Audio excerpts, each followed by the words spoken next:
تحية طيبة لكم أعزائي شباب وشابات العراق الجميل، عراق الأمل. فكرة أنا عراقي أنا أقرأ فكرة رائعة.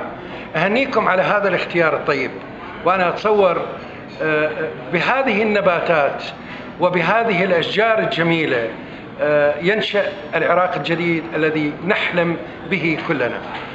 تهانينا لكم. ربما أقدم لكم في المقترح صغير، كل واحد من عندنا عنده ذكرى شخصية نحتفل بها اللي هي عيد ميلاده الشخصي. يا ريت بيناتكم لو تبدون تتبادلون الكتب كهدية بمناسبة عيد ميلاد هذا الشخص، ونعممها على كل الوطن، نعممها على كل العراق الجميل. الواحد تعطي له وردة وتعطي له هدية وتقول له هذا هو العراق الجديد، هذا هو عراق الأمل.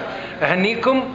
أجدادنا السومريين سموا المدرسة بيت النور، كانوا يقولون المدرسة هي البيت اللي يدخل الواحد يكون أعمى وما يشوف، لما يطلع من هذا البيت يطلع يشوف.